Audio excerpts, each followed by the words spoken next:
Information at Benjamin Rose Institute on Aging. Thank you for joining us for the 14th Annual Katz Policy Lecture and our very first virtual policy lecture. Today's webinar will be recorded. During the webinar, you may submit questions at any time using the control panel on the right-hand side of your screen. We have staff monitoring the chat to convey your questions to our presenters and to answer any technical questions you may have.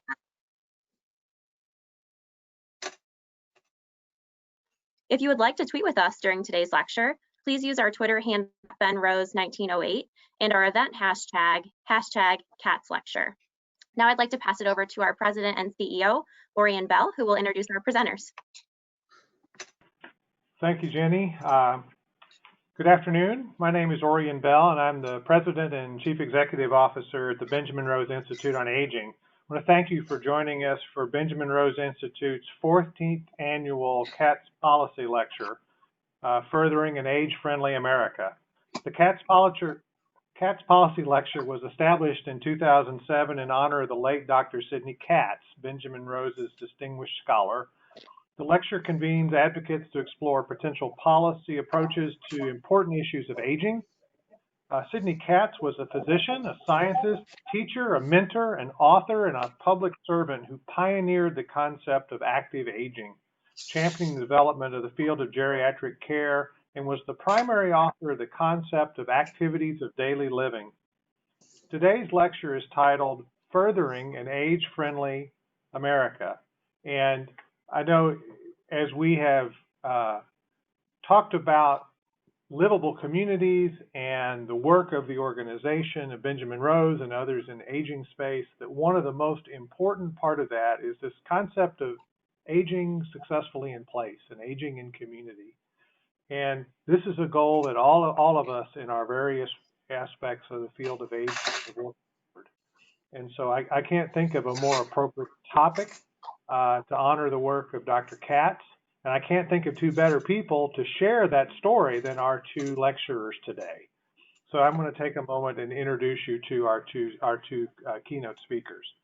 First, I want to introduce Bill Armbruster. Mr. Armbruster is the Senior Advisor for AARP's Livable Communities program. In this role, he manages the AARP Network of Age-Friendly States and Communities, or the NAFSC, which is a program within AARP's Livable Communities. Since his time leading this program, it has grown to include over 480 communities in 6 states and 1 territory. Mr. Armbruster has been with AARP since 2000, and he typically travels frequently until COVID-19, and so far to communities, conferences, and meetings nationwide as a speaker and a facilitator for AARP's Livable Communities Initiative. Welcome, Bill, to the program today. Thanks. Our second presenter today will be Mary McNamara, and Mary was appointed by Mayor Frank Jackson in Cleveland as the Director of Aging for the City of Cleveland in December of 2016. She joined the Department of Aging team in 2008 as its administrative manager, and she leads a dynamic and passionate team that's committed to making Cleveland more age-friendly. She oversees the department's home repair and maintenance services, its social service, its Aging and Disability Resource Center, safety programs, the age-friendly initiatives, and special events here in Cleveland. Prior to her work at the city, Ms. McNamara earned her undergraduate degree in social work with the Ohio State University and a Master's of Science in Social Administration from the Mandel School of Social Work at Cleveland State University. At Case Western Reserve University. She holds an independent social worker's license with a supervision designation from the state of Ohio. And Mary, sorry about the issue with the alma mater there. Please join me in welcoming Bill Armbruster and Mary McNamara, who will further discuss Furthering an Age-Friendly America. Bill and Mary. Great. Thank you. So pleased to be here, and I love the topic, Furthering an Age-Friendly America. AARP became the U.S. affiliate of the World Health Organization's network of age-friendly cities and communities back in 2012, with 9 communities. That was just 8 years ago. Since then, as was mentioned, we're, as of today, 483 communities, 6 states and 1 territory, with at least a dozen states also exploring enrolling into the network.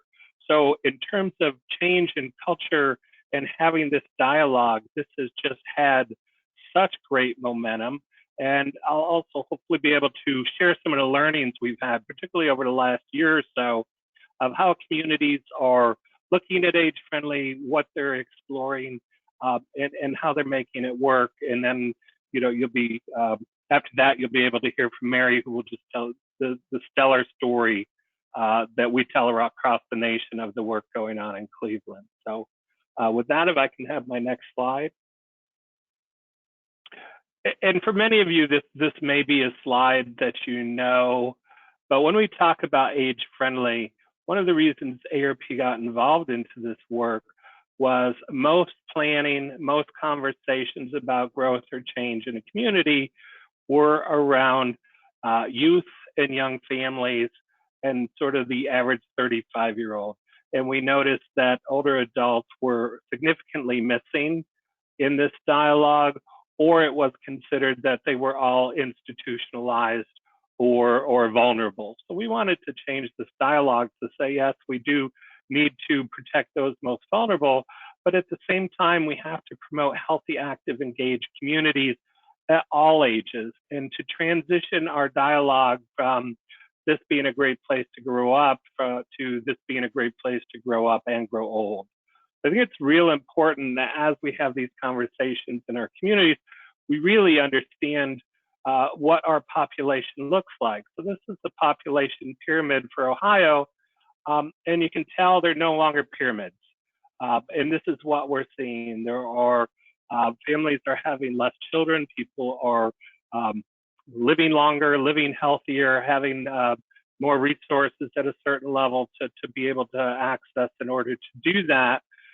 So as you're talking about aging in Ohio, let's say, you've got this huge group of people from late 40s to early 60s. That is just going to continue to grow up. And I think when we talk about age-friendly, it's, are we ready to have a community that meets the needs of our residents, whether they be younger, whether they have different abilities, whether they be older, and how do we have different conversations? So we can go to the next slide. And the next thing to think about is there's another reality. Won't be too many more years before we have more people over the age of 65 than under the age of 18. So again, are we prepared for this dialogue? And the more we can do to, again, promote that healthy, active, engaged aging, the less this becomes that scary, what are the terms people use? The silver tsunami, all these things that make it look like the aging population is just going to decimate everybody in their path. And we want to change that dialogue so it doesn't become this ageist perception of all these folks who are going to be in need, but all these folks who can volunteer, people who are going to work longer, people who are going to contribute economically and financially to their community. The fastest growing number of entrepreneurs are over the age of 50. How do we turn this into an opportunity and an embrace? So we also have to have this dialogue to make age-friendly really come out as this win-win for the future of our communities. Next slide, please. So when age-friendly was started 13 years ago, the first step was to go around the world to communities that were getting involved with this and say, what does it take? What do you need for a community to be age-friendly? And universally across the globe, these 8 domains popped up. Every place in the world, people said, we need things around the built environment. We need housing. We need transportation. We need outdoor spaces and buildings. These all need to be considered. We also need to look at things like community supports and health services, communication, information, and then the social environment of social participation, respect and social inclusion, civic participation in employment. And what we've learned and seen over the last several years is a lot of communities in the United States have also been adding in disaster preparedness and resilience for many reasons, depends on where you live. So this is the framework in which communities are having their discussion on what types of things they could and should address and how they interact with each other. If we can go to the next slide, please. So what is the age for, well, let me just step back. A lot of folks, say, what's the difference between livable communities and age-friendly? Well, for most of the world, there's really not much of a difference between age-friendly and livable. But for AARP, with the AARP network of age-friendly states and communities, we're talking specifically about this process that communities become part of, and they commit to, that they're going to go through this process over 5 years. And it starts with enrollment. We look and we have elected official, elected body must give a letter of consent to say, yeah, we support this, because you never know, there may be things that come up that address policy, that address funding and things where you want to have the support of municipalities as well as all their partners, including foundations and not-for-profits and private business as well. So making sure initially you've got a great stakeholders group, a good advisory group, and then that first year is really about listening.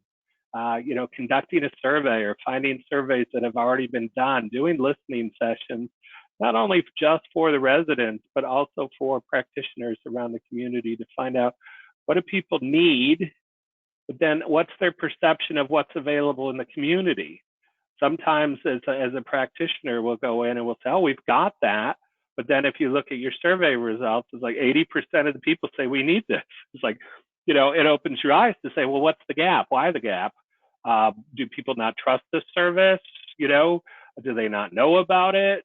So there's things that can help you address what you currently have, but it also help identify areas that you may be looking at. I know one of those big areas that's been emerging the last couple of years is missing middle housing, looking at affordable, that workplace housing that really addresses a lot of issues like zoning, parking requirements, issues related to density. And the same thing with transportation. A lot of times transportation is really available in the urban core, but it gets a little bit less once you get out and further out, and you have a little bit less density on how to look at that. And from there, you take all that information that you've heard, understanding what you've done and where you want to go, and you create an action plan that says, yes, this is what we're going to commit to do over the next 3 years. A lot of communities do it by domain. You have Cleveland who say, hey, we got projects to do, and we're going to tell you what domains this falls under. So they were sort of one of the pioneers to say, we're going to take a little bit of different approach. So there's flexibility in how you do this, but the process itself is the same. Then they take that plan, you implement it for 3 years, you collect your data. Hopefully you did a really good job of getting your baseline data in year 2, and then you can sort of track what you've moved forward on. What are your outcomes? What are your outputs? And then you really want to be able to tell the story of what are the ways our community is better because of what we've done. Did we find that there was a culture change within how people are talking about age?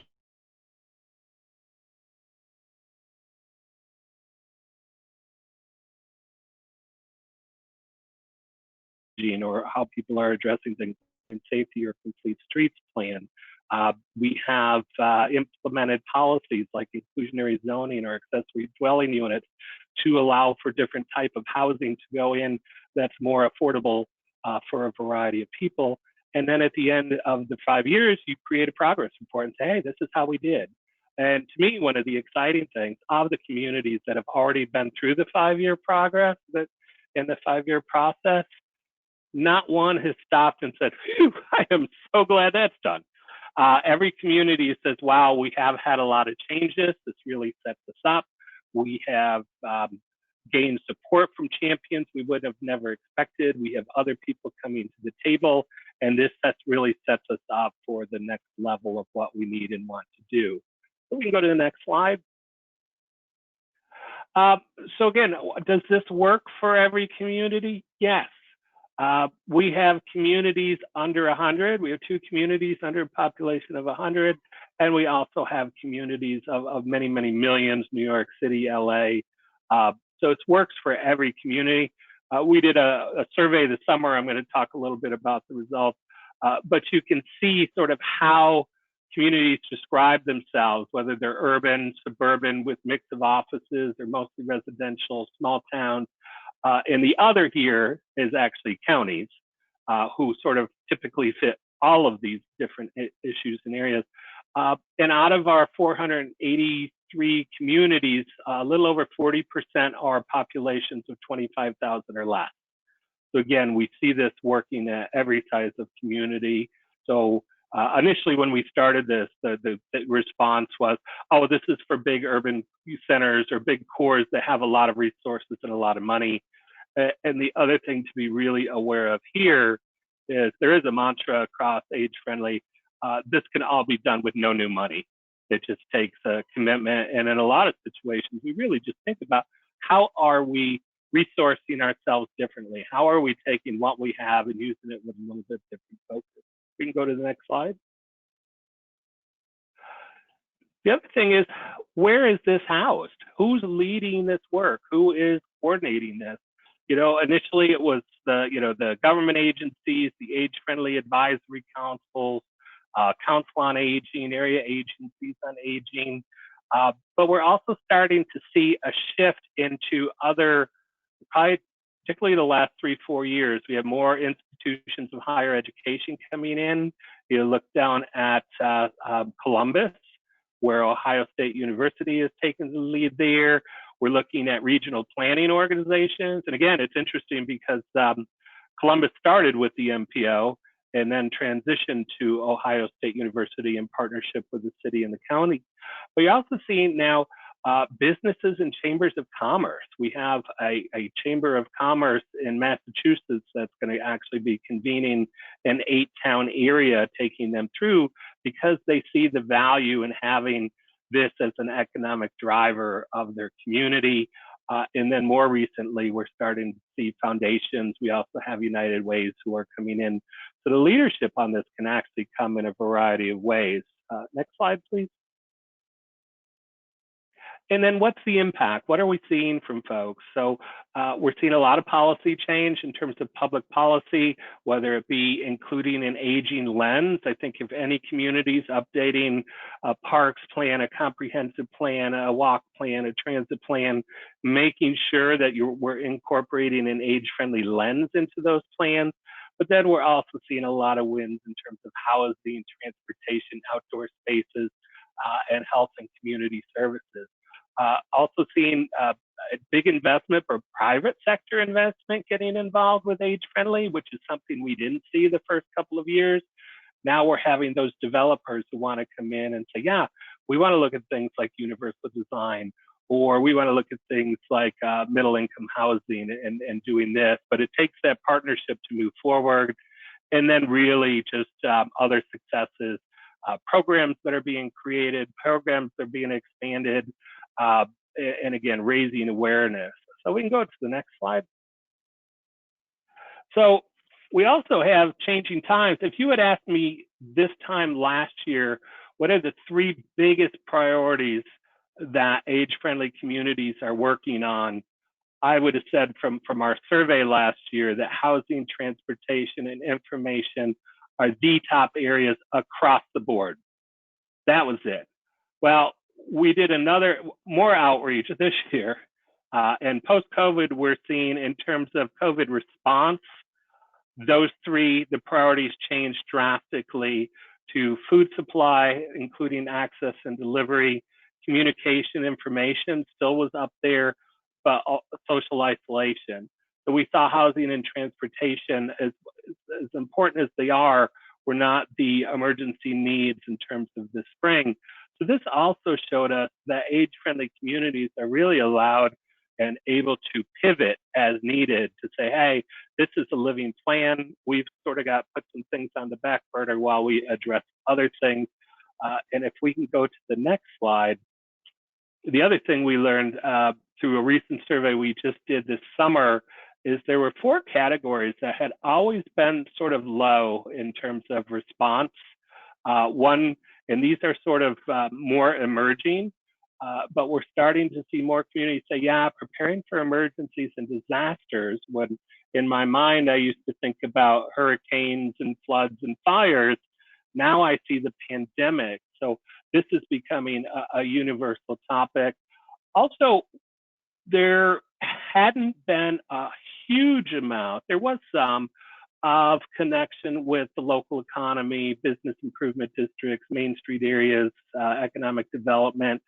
That has shifted as well as to how to, this is a win-win. If a community is vibrant, it will able to, help support its citizens and residents there. So AgeFriendly is saying, wow, this has been peripheral, but we need to be there. We need to be part of that discussion as well.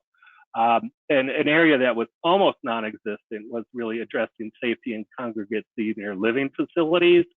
That popped up from less than 20% of communities looking at this to almost 90%. So again, this popped up, and then it was great to see a lot of communities had alluded to addressing disparities and systemic inequities, but is now taking a much more solid forefront moving forward. Can we go to the next slide? And then in our survey also, we asked people, being age-friendly, did that help you be better prepared to respond to COVID? Over half of the community said yes. The not sure, when we did a deeper dive, those 32% were all communities that had enrolled this year. They didn't have the experience yet. And then again, same with the no's for the most part. They were newer communities that just hadn't had the experience. But overwhelmingly, communities said, yes, we were better prepared. And if we go to the next slide, they said one of the biggest things was they had developed through AgeFriendly partnerships with diverse organizations that they were able to engage and activate because there were already conversations going on or efforts going on. Being able to engage with residents, people who are already familiar with AgeFriendly through surveys and dialogues and listening, and having those types of communities. So you can see that. And then we actually had quite a few communities say, wow, we were able to deploy volunteers during COVID in ways we hadn't even thought of, and we're able to recruit and engage in a very quick manner. We'll go to the next slide. The other thing we see more commonly in AgeFriendly is alignment with dementia-friendly efforts. We're seeing this more and more. The state of Massachusetts actually put out a guide. You can go and find it actually has sort of a how-to guide for communities to integrate age-friendly and dementia-friendly, and that's something that they're moving forward on. The state of Florida, through their efforts, also have a big effort that integrates age-friendly with their dementia work as well. And there are a lot of similarities here. Both aim to help older adults remain independent in the community as long as possible. Both engage with broad coalitions of stakeholders, including older people, to strengthen community support. How they're a little bit different is with AgeFriendly, we avoid identifying people solely through a disability or disease-specific lens instead of looking at what the whole person needs. And dementia-friendly is more targeted and disease-specific through proponents point out that dementia is unique and an urgent issue. So we do have a lot of communities who have done this. For the most part, the communities that we're seeing most successfully actually align or work these together. We have seen that bringing dementia-friendly into the age-friendly umbrella really does help to bring a lot of stakeholders to both tables to have this dialogue and make sure that we're having this conversation and moving that forward. So this doesn't have to be an either or. I do see where the communities that are doing these separately a lot of the same people are at the table, and it really does, unfortunately, sort of water down efforts because you're asking people to commit to two different initiatives or movements at the same time. If we can go to the next slide. And then also, this is something new we just put out this summer. It's a livable interactive map. You can go and find every community that's in the network. You can link to their page, as well as communities that have received a community challenge grant. And you can see the link at the bottom, livablемap.aarp.org. So you can, again, learn a little bit more, connect to action plans and progress reports. And if we can go to the next slide. That's me. So if you're interested, you're also in a great state, Ohio, not only from the folks who work at AARP Ohio, who you should know because they're just amazing, to a state that has an amazing network of age-friendly communities and very supportive and mentoring in nature. So with that, I will hand it off to Mary. Thank you so much, Bill. For those who haven't met Bill before this time, for those in the Age-Friendly Network, he's really our champion, our cheerleader, our go-to person that we bounce ideas off of. As you heard him say, there's now more than 400 different communities, and I'm always amazed that he knows the stories of each of these communities. And so for that, I'm just grateful he could join us. That's one of the silver linings of COVID, that we could get him to join us from New York today. So this is Age-Friendly Cleveland, and I would be remiss not to start with just showing the faces of some Cleveland seniors. As Bill mentioned, the power of a age-friendly plan for a community is really hearing the input of older adults and them telling you what would make our community more age-friendly. So in the upper left-hand corner is a photo from Hispanic Senior Day. We've now held 2 of those, new as part of our efforts through Age-Friendly Cleveland. In the upper right-hand corner are some dancers from St. Clair Place that danced at our Senior Day, new last year at Senior Day. If you didn't know, there's 97 senior apartment buildings in the city of Cleveland, and each of them are diverse. And so those women there brought a beautiful dance to Senior Day. In the lower left is a partnership we have with Benjamin Rose that really flourished during these last couple of years, called the Aging Mastery Program.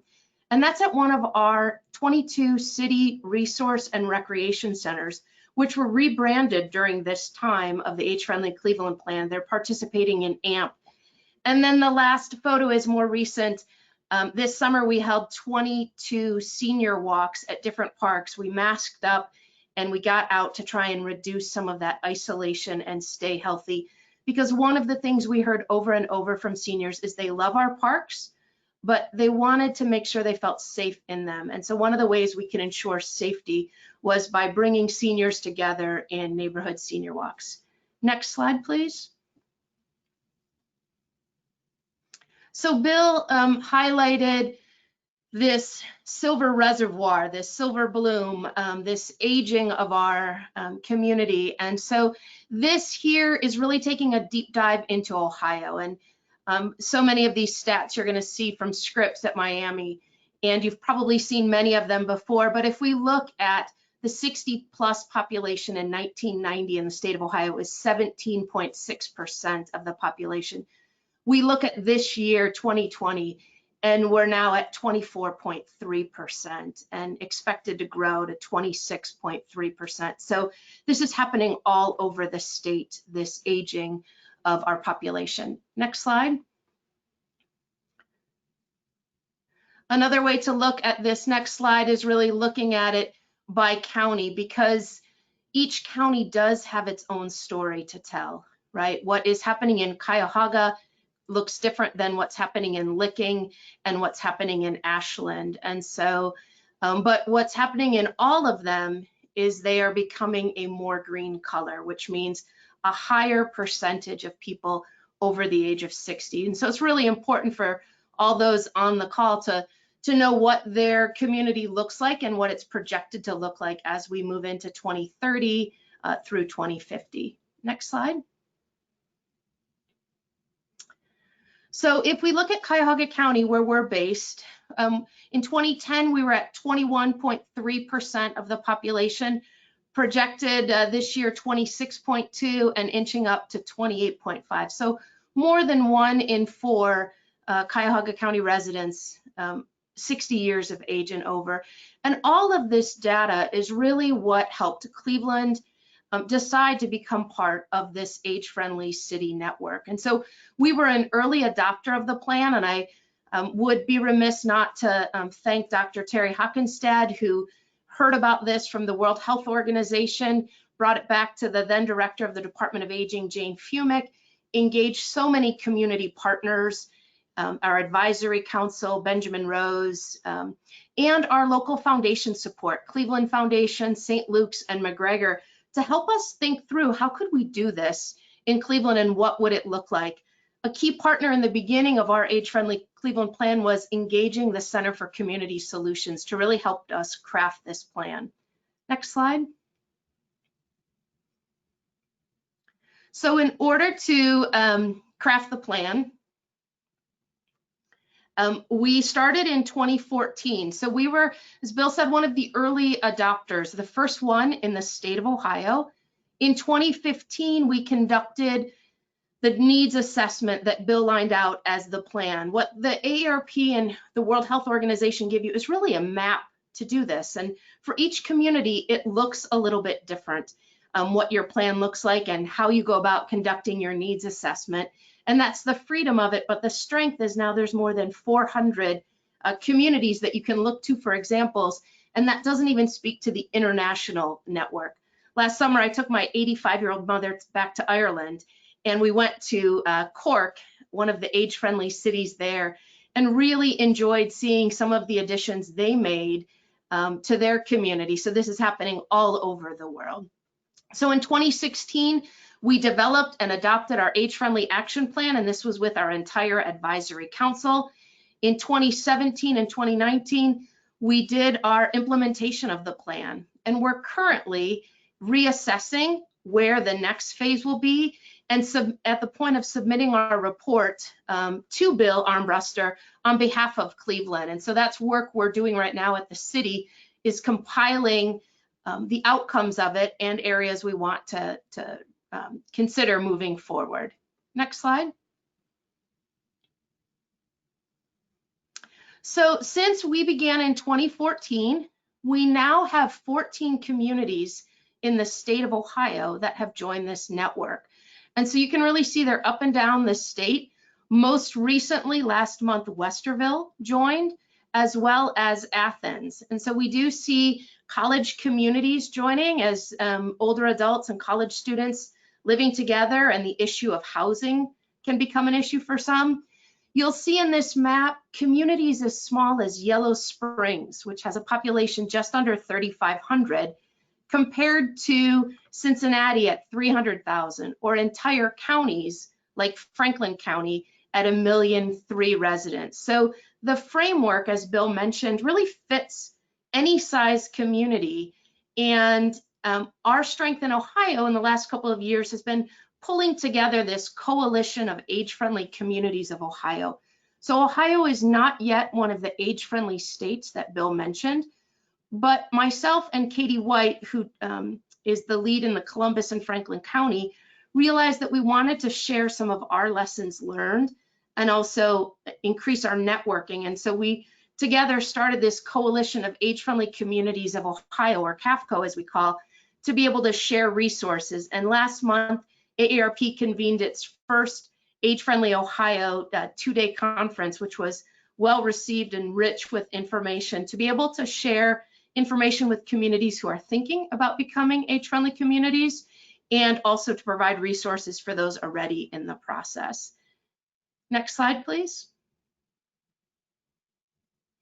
So in Cleveland, we developed 21 strategies, the advisory council with the input of older adults. And these are just a few of them here that I wanted to highlight. One, a mature worker campaign. That was something we heard from older adults, that they felt because of ageism, they were not having the same opportunities for employment. And so worked with Ohio Means Jobs, the National Caucus on Black Aged, the senior employment with AARP and developed a mature worker campaign that culminated in an age-friendly job fair that was attended by more than 350 individuals. We hope to continue those. Unfortunately, COVID added some challenges with that because we knew it needed to be face-to-face. These could not be digital if we were really going to reach all of the older adults who were interested in it. Another one was the Virtual Senior Center, and really grateful that Allison Wallace and her team at the National Neighborhood Centers raised their hand and said they would lead that one, never imagining COVID would come, but they had already set themselves up to operate a program called iConnect, which brings both devices and training and relevant programming to older adults. Another example is the age-friendly checklist in city planning. Bill talked about policy changes. This is an example of one within the city structure itself. I would also put up here one that we weren't successful at. We could never in this time period figure out how to increase our snow removal coordination. So if someone who's tuning in today has an idea on it or is an agency lead that would like to help us with that, we know this need is out there. The city already has a snow removal program for seniors, but the requests far exceed our capacity. And so we know we want to grow that. And so when we create these strategies, you know, we have to be honest in what was successful, what's ongoing, what may have been reconsidered because of funding, and what needs more work. On the right-hand side, there's an age-friendly and accessible event planning guide that we worked with the ADA Cleveland group about on how to share with agencies about how to make an event more age-friendly and accessible. And that's been really well received in the community. Next slide, please. So one thing seniors told us is that they wanted to be sure that we address their safety concerns. And so they asked us not to put this strategy in any one year, but to work on it. And we knew that this was going to take many different avenues and efforts to get at addressing their safety concerns. So through the assessment process, we learned that 23% of older Cleveland residents feared that they would be a victim of crime in their neighborhood. It's a concerning number. And so with the passage of issue 32, which passed in 2016, and first then we began to see the impact of that income tax hike, the first one in 35 years, it brought an additional $80 million to the city general fund budget. And so in 2018, the Division of Police was able to employ an additional and bring on an additional 80 officers into the safety forces. And so that's an example of a structural change in the city that you see. It needed the finance. It looked at, you know, an issue many residents of all ages are concerned about, but we also had the data about older adults. But safety isn't just about police, we learned in the assessment. So the next slide, please. It's also about, it's not just about more police on the street. We also realized it was an opportunity to think about lighting and lighting up the street. And so the Safe Smart Cleveland project launched in August of 2018, and it's a combination of changing out all of the lights in the city of Cleveland to LED street lights. At this point, as of yesterday, 52,000 of the 61,000 street lights have been upgraded. But what makes it, in addition to adding light to the street, what it also does is the ability to add cameras when they're installed. So at the time those were changed out, we added cameras at all of the rec centers, at some crime hotspots that we knew about, and some other areas determined by public safety. And so looking at safety from this avenue as well is an outcome we will report to AARP. Next slide, please. As part of safety, we also heard about sidewalks. This is a photo that was sent in to me last week. It's not fixed yet, so we are not where we want to be in this, but we know that sidewalk safety is critical, right? From a falls prevention standpoint, from people, the walkability of a neighborhood, it becomes even more challenging for a cold weather city when snow and ice add to the sidewalk. So I'm happy to report in 2019, with the issue of passage of issue 32, we had more than 1 million square feet of new sidewalks installed. And this is all being coordinated by the Mayor's Office of Capital Projects. And that's a significant increase over previous years. And so sidewalk safety is something older adults told us was an important thing they wanted us to consider, and we need to keep that message moving forward. Next slide. We also learned about pedestrian safety, right? They told us about the walkability of our community, and these are several photos on Lorraine Avenue on the west side of Cleveland. And so really looking at intersection countdown clocks, pedestrian refuges, the development of Vision Zero in Cleveland. AgeFriendly is part of that committee and provides input to us. And they also provide real input back to us as the AgeFriendly group to help us think about things that aren't in our wheelhouse. You know, I am not on a daily basis thinking about countdown clocks in my work here, but how critical it is to making a community walkable. Example on Lorraine, there's a park on the right side of this refuge and many shopping areas on the left. Next slide, please. One of the domains Bill spoke about was housing options to allow for aging in place. And so I just want to highlight one new program that came out of this that we're really proud of. These are some before and after photos. Next slide, please. So we learned in the housing assessment that 80% of Clevelanders expect and hope to remain in their home as they age. And that while they generally feel positive about their current housing, they are concerned about maintaining the indoor and outdoor maintenance of their home, and that many homes, if the average housing stock is 100 years old in Cleveland, need modifications to be able to age in place. Next slide, please. So I just want to ask you to think about your own home. Is it age friendly? And out of 6 points, I'd be interested if you could just keep track there yourself. Do you have a no-step entrance into your home? Yes, 1 point, no, 0. The second question, do you have any motion sensor lights inside or outside of your home? You get a point if you do. Do you have any grab bars in your bathroom? A point if you do. Next slide. Does your main outside door have a bench or surface area to place bags? It's a point for yourself if you've got that. If not, make a note to yourself to add that bench. That's the easiest thing on here to do. The fifth question, do you have any of these rocker style push switches for lighting in your home? If you've not heard that word before, there's an image there of what a rocker style push switch is. And lastly, the sixth question, do you have an automatic garage door opener if you have a garage? So out of 6 points, I hope it gives you some insight into your own home. And then as we think about Cleveland homes, knowing we had a lot of work to do. Next slide, please.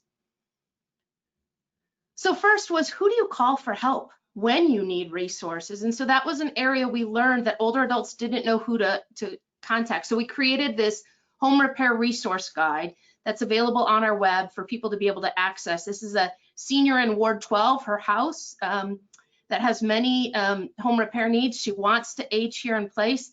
She called us to ask, you know, what do I do to help keep up my house here? So this resource guide came out of our Age-Friendly Cleveland plan. Next slide. We then also knew that there needed to be more resources for grants, for people to be able to access home repair dollars that they didn't have to pay back. And so year one of the Age-Friendly Home Investment Program launch, brand new program in the city. We got $1,275,000. We're able to complete 124 jobs. We know the need is much greater than that. Year two, the same amount of dollars allocated to it, and we've got 85% of the jobs complete. Year three applications actually are going out in the mail today to more than 900 people who requested them. And you can see we have an increase in funds to more than 2 million. And so what makes this program unique is that it's per ward. There's a certain allocation for the job. So the Department of Aging, this is a new program for us for city residents. Next slide, please.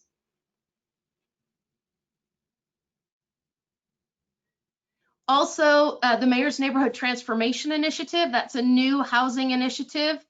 They're in year 2, which is in the Buckeye neighborhood, but in year 1 is complete, and 35 seniors accessed up to $17,000 in grant dollars for home repairs. And so that's a before and after picture there. If you can't see in the after picture, a new lift was added to that home. So $17,000 is it's a good amount of money to really be able to address multiple issues. Our partner in both of these initiatives is Community Housing Solutions. So we could not do this work without their willingness to partner with us and do this construction. Next slide, please. I really see home repairs as, Bill talked about these domains. One of the things we looked at in Cleveland was no one initiative fell in a specific domain. I look at something like critical home repairs, and you see this before and after photo. And I really see it at the intersection of, we're looking at fall prevention, we're looking at aging in place, we're looking at safety. And so the vast majority of the jobs are major roofs and porches and ramps and lifts, but they're also, you can have sidewalk or driveway repairs done with it. You can have home painting. You can have garage renovations. And so some additions were added to this resource to be able to help people age in place. Next slide, please.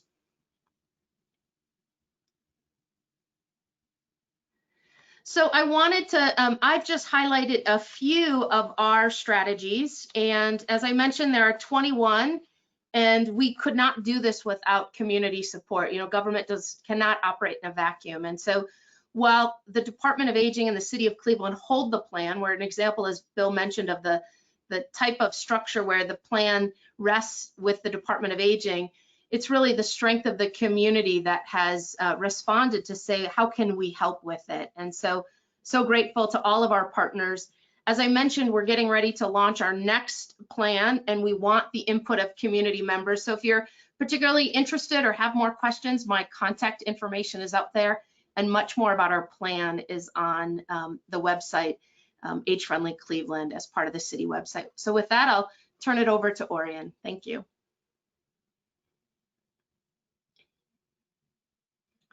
Orion, I think you're muted. All right. Sorry about that. Thank you, Mary, and thank you, Bill, for your presentation and the conversations about age-friendly communities. Now we'd like to have the opportunity to have our reactor panel respond to the presentation we just heard. And I have the pleasure of moderating today's panel and would like to begin by introducing our panelists. We have a wonderful panel for the reactor panel, just as we had great speakers. And first, I want to introduce Harry Stearns. Dr. Harry Stearns serves as the chair of the City of Akron's Commission on Aging and the co-chair of Age-Friendly Akron. He is in transition after retirement program and the professor emeritus of psychology and director and senior fellow of the Institute for Lifespan Development and Gerontology at the University of Akron. He is a research professor of gerontology and family and community medicine at Northeast Ohio Medical University. He has also been a faculty member for both the Psychology of Adult Development and Aging and Industrial and Organizational Psychology graduate programs. And he chaired the specialization in industrial gerontological psychology. He has published over 100 journal articles and books, chapters on cognitive intervention, work and retirement, career development, training and retraining, and self-management of career and retirement. Welcome, Dr. Stearns.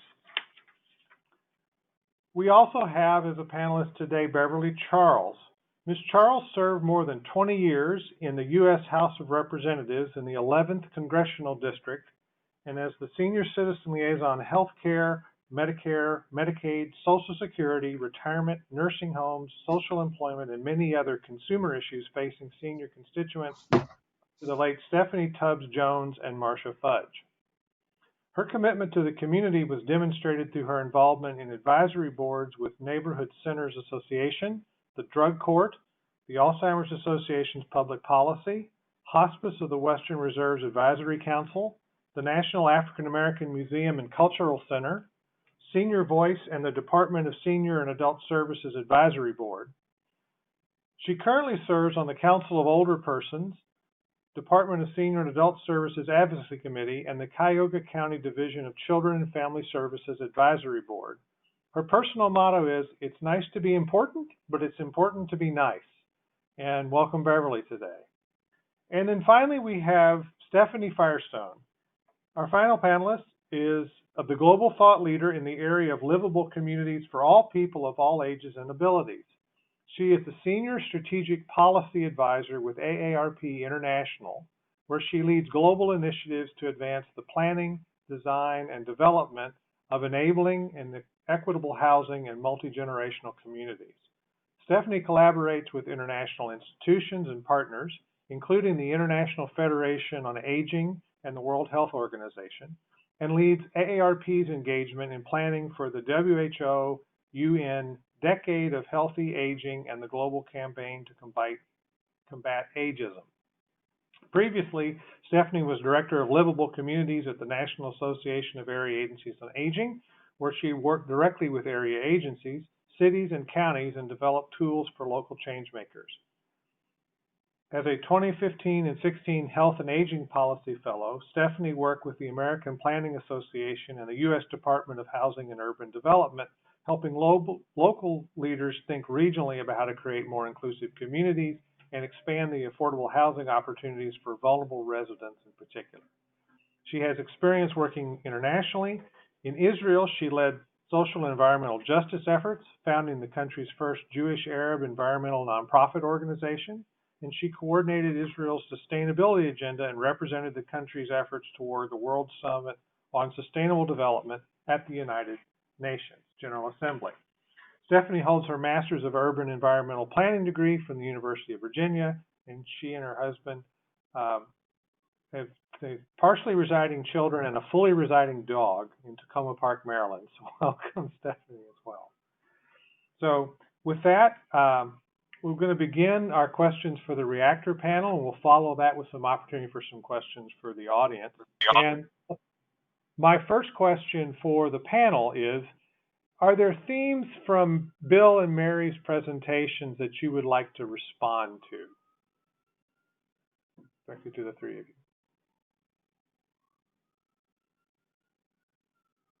Well, I'm happy to jump in. I don't see the other respondents yet, but I think there were a number of things that both speakers raised. One, in terms of changing the ageist dialogue.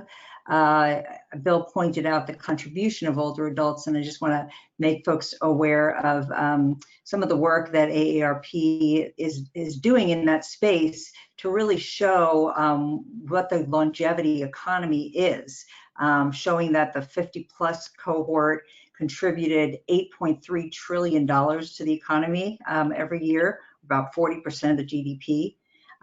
That the 50-plus cohort contributed $745 billion worth of unpaid activities. Many of you are manage a lot of those activities in volunteering and caregiving.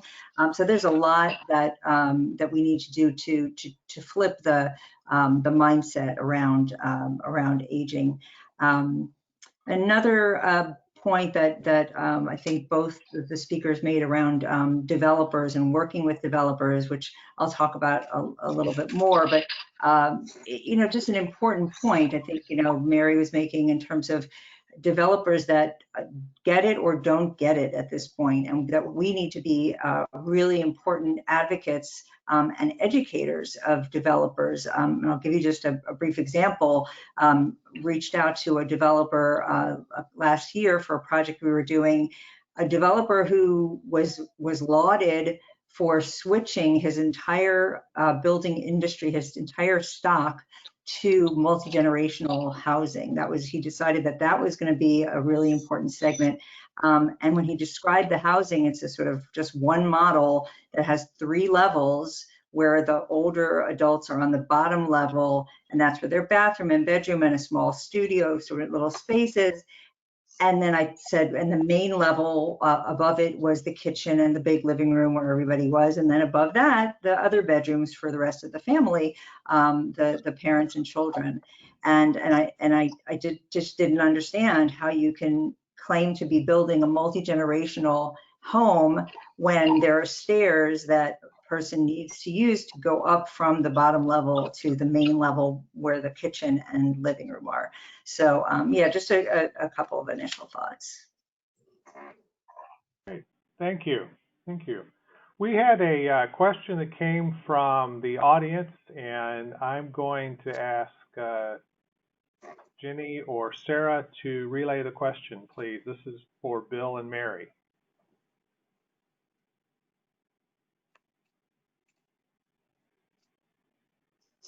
So the first question we have are other communities in the greater Cleveland area participating with the Coalition of Age-Friendly Communities of Ohio?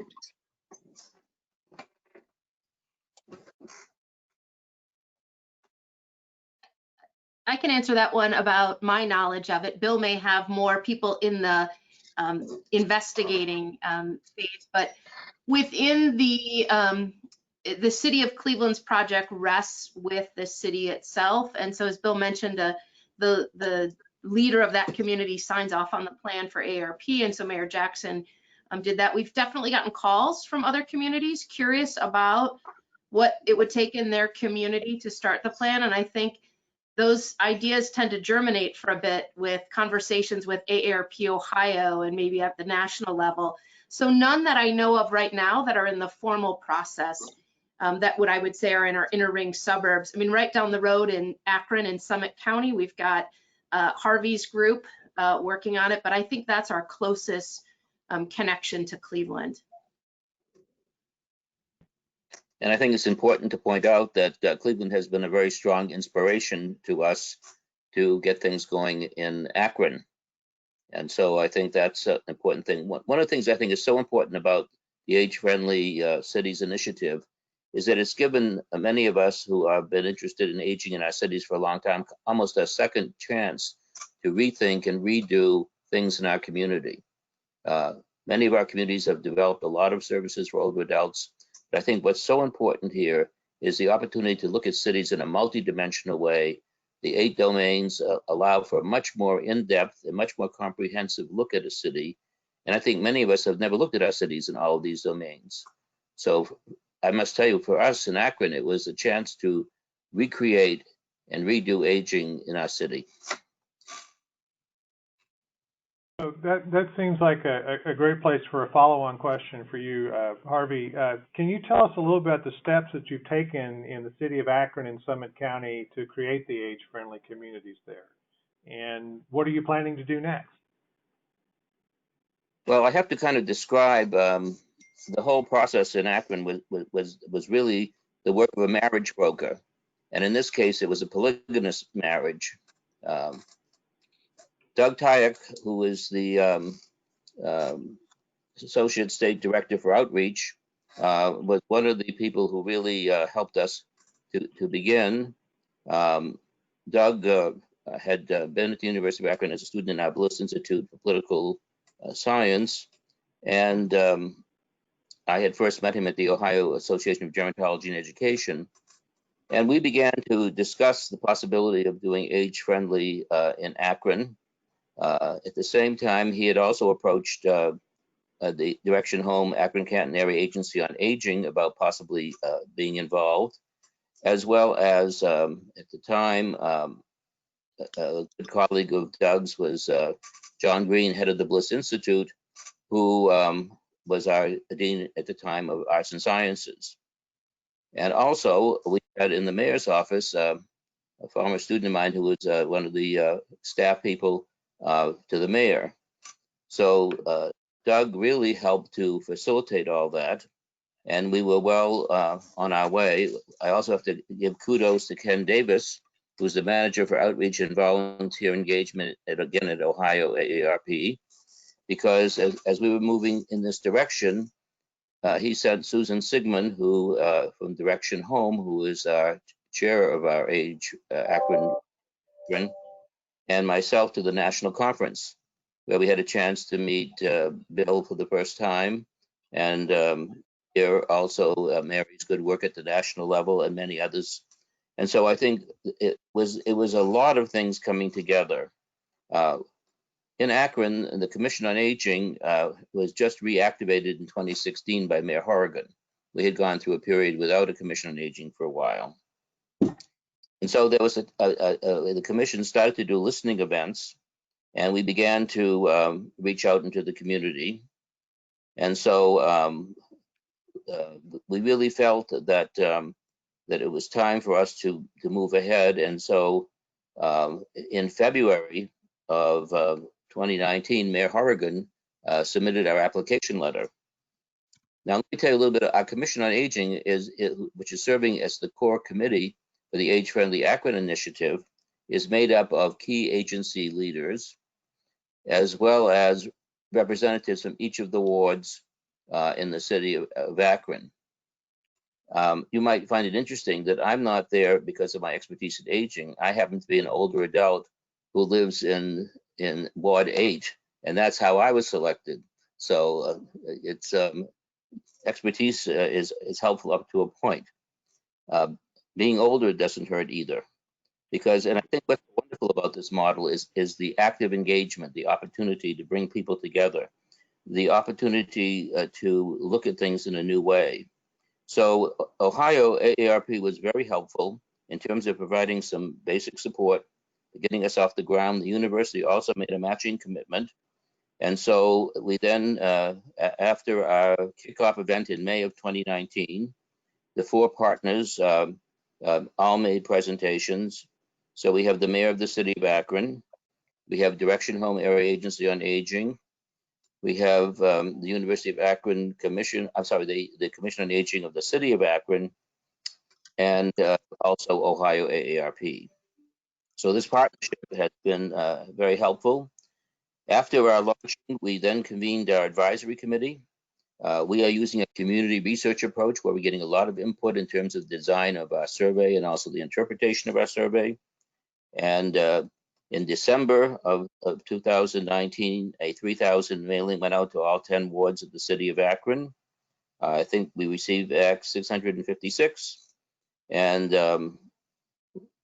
those were collected during January and February of 2020. And then guess what? COVID.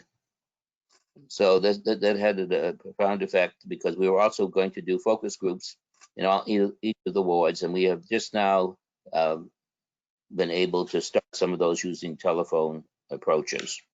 So quickly, I also want to say that as this was developing, Summit County also got involved. Susan Sigmund, again, is chairing the county effort, so there's a direct coordination between the city committee and the county committee. I serve also on the county committee. And so you can see an awful lot of individuals. Our advisory committee is 20 to 30 people, the commission itself. So we have pulled together lots of different people and agencies into a cooperative network. So I think that this is not a surprise, because I think this is what happens in many cities. Okay, thank you. So we have another question from the audience. I think this one directed to Bill.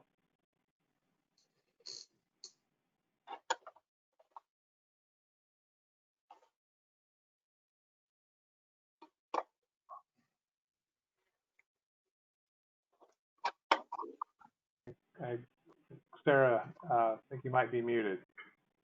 So while we're addressing the technical question there, I want to just come back to a comment that Bill made. You made a comment in talking about age-friendly and dementia-friendly, and talked about this not being an either-or conversation. Could you talk a little bit more about the similarities or the comparable things that you see in the development of age-friendly communities and dementia-friendly or dementia-inclusive communities?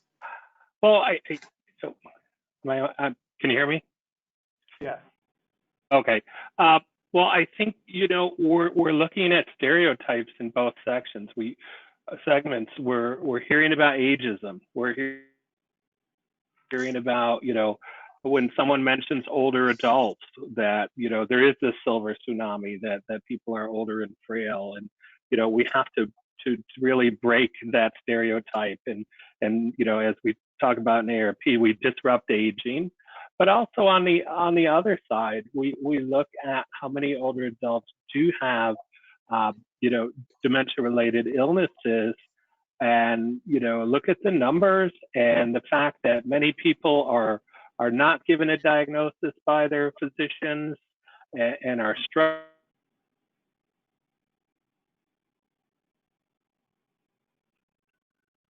struggling at home.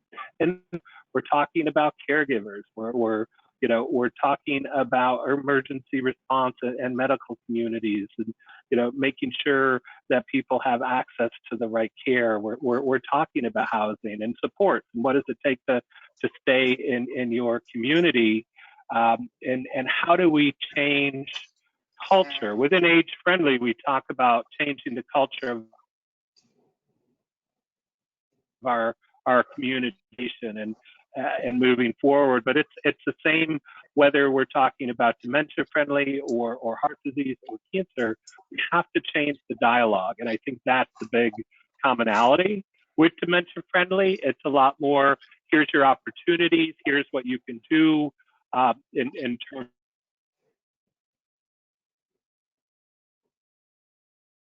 Okay. All right. All right, I can elaborate on that as well if you want me to weigh in on the age-friendly dementia. That age-friendly sort of takes this whole person view, like Bill said, of individuals. Checklist to move.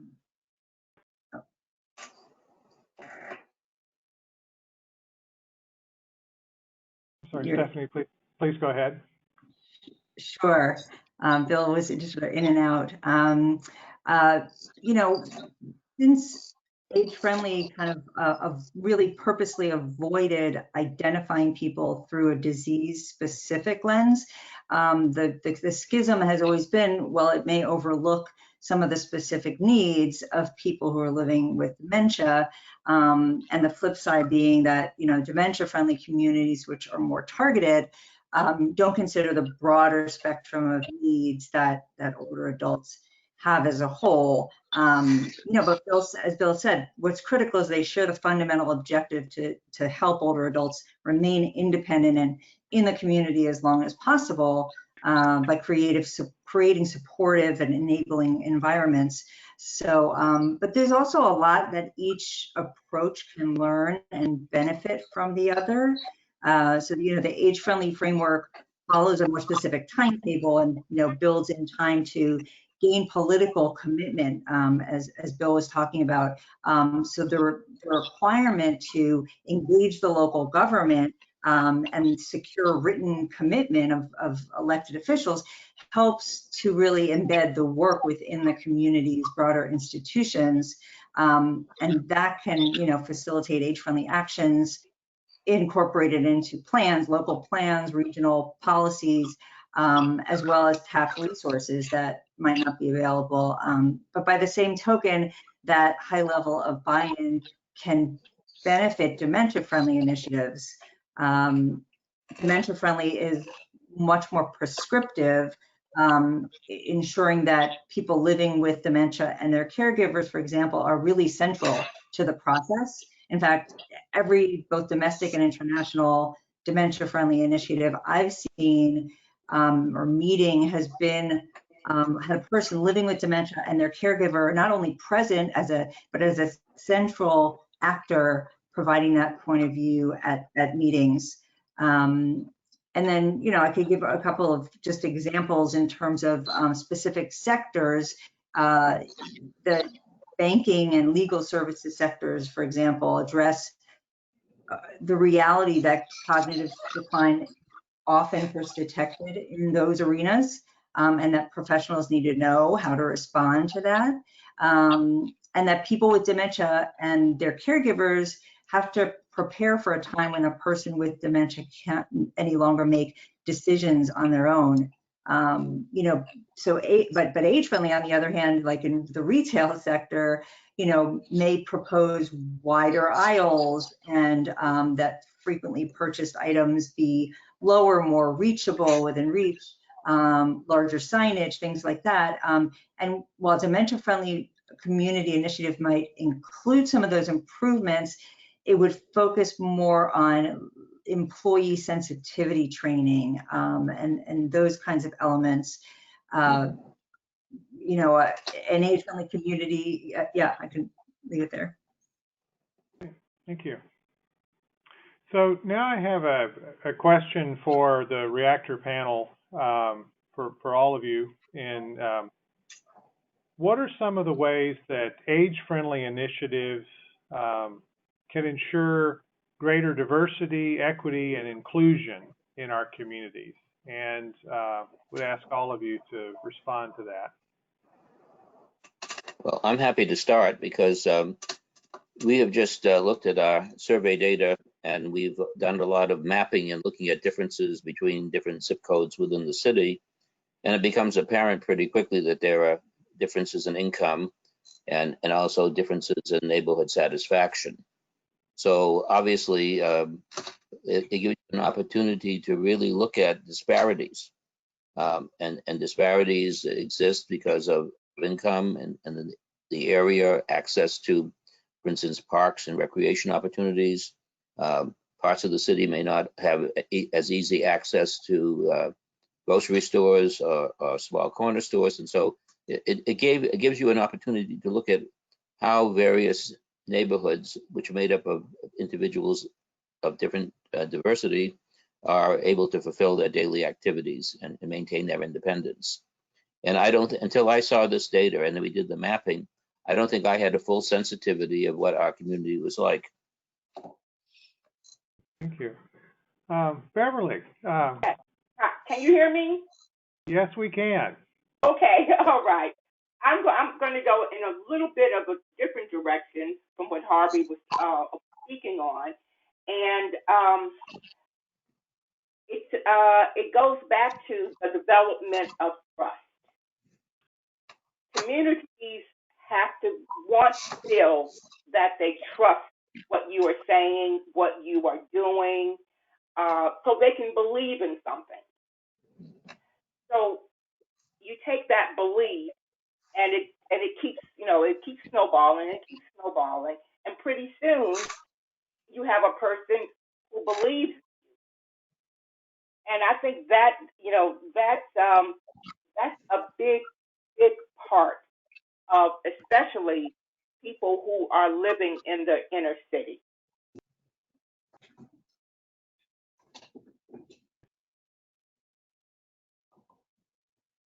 So that seems like a good follow-up question for you then, Beverly. From your time in public service and working particularly with aging adults, and especially thinking about here in the Cleveland area, what are some of the ways that age-friendly initiatives can address those challenges that you described?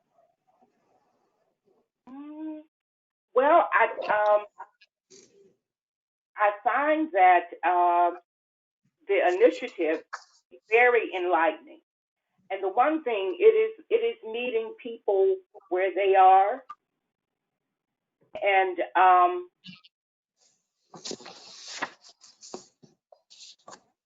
if we can do that, meet people where they are, then it becomes a lot easier to implement different programs, things of that nature, that is really going to help solidify a community,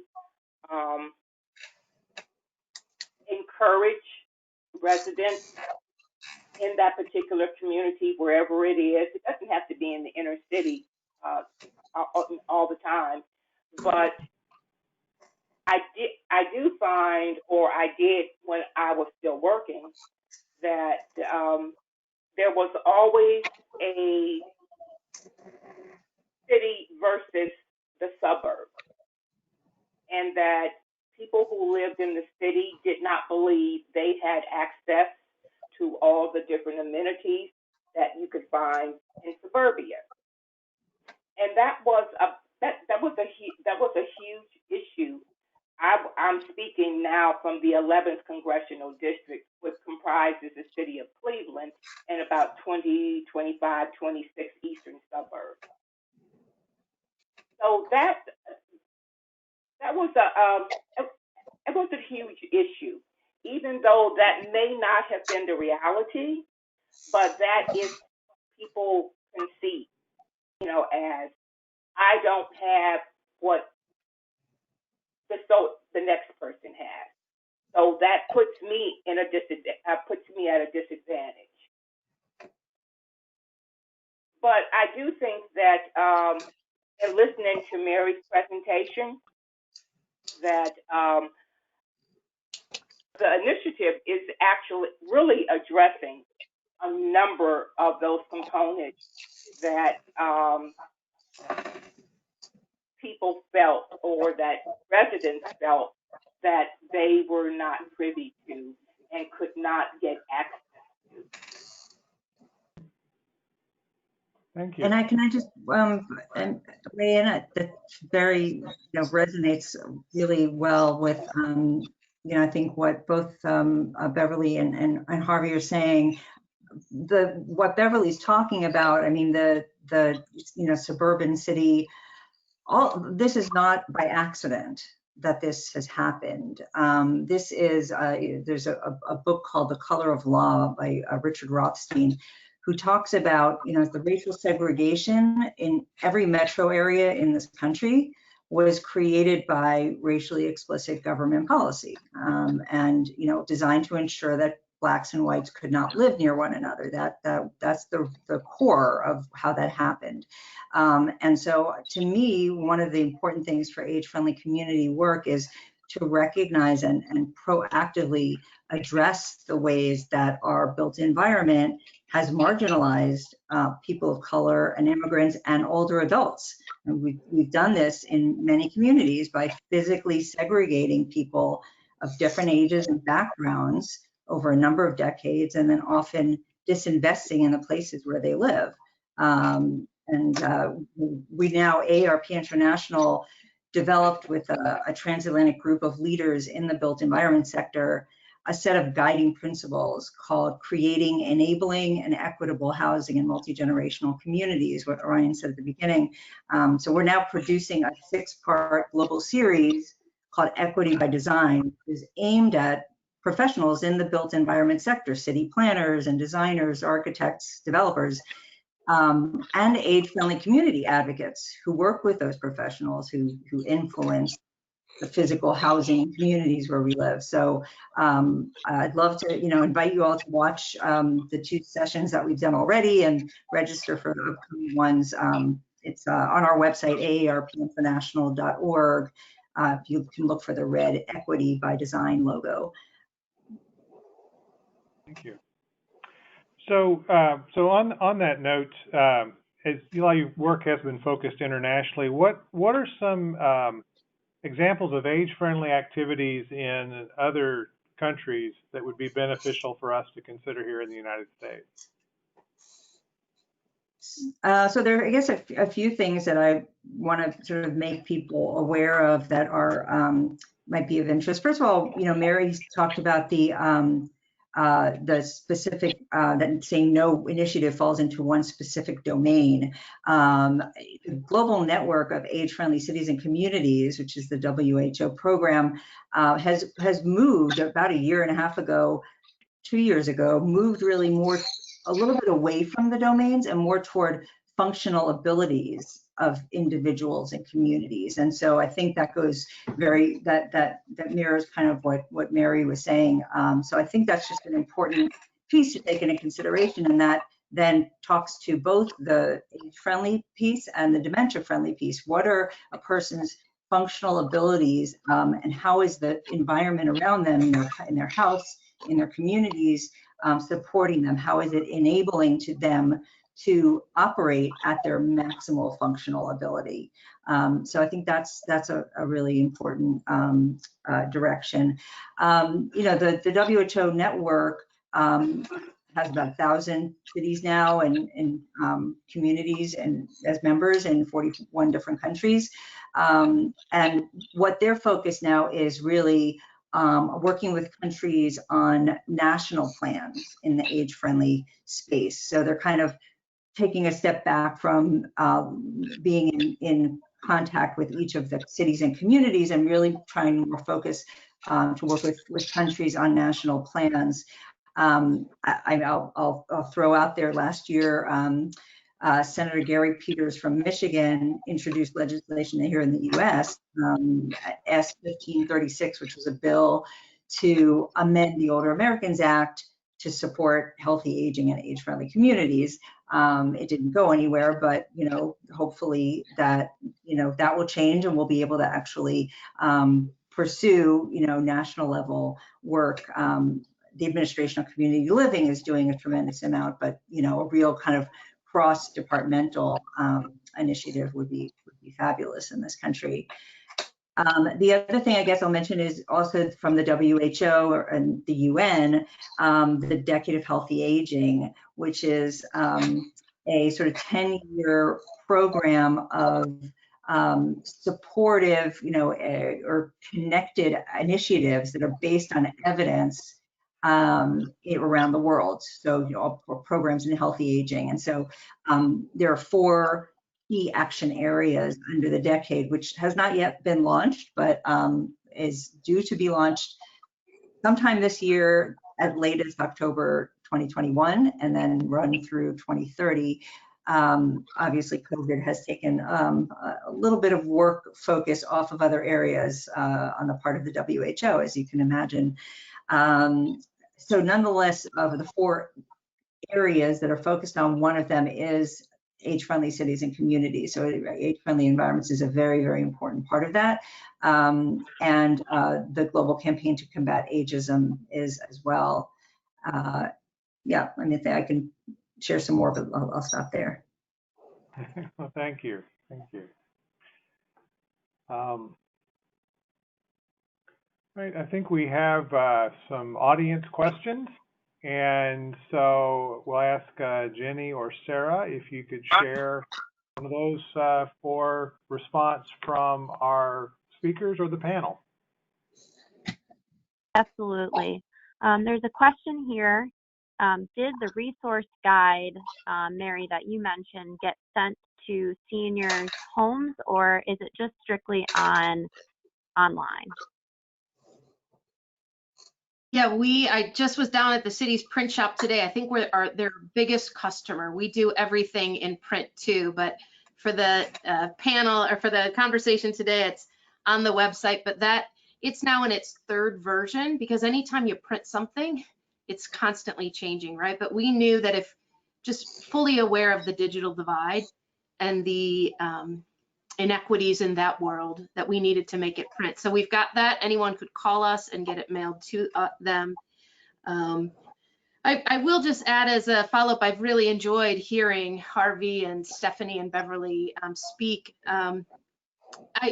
One thing I've learned in this process is that, in our world, in our aging world, this work that we do, the data that all of us know, our colleagues in other industries don't know about the aging of our communities. And so there's always a light bulb moment when I talk with someone in the division of police or in the parks department.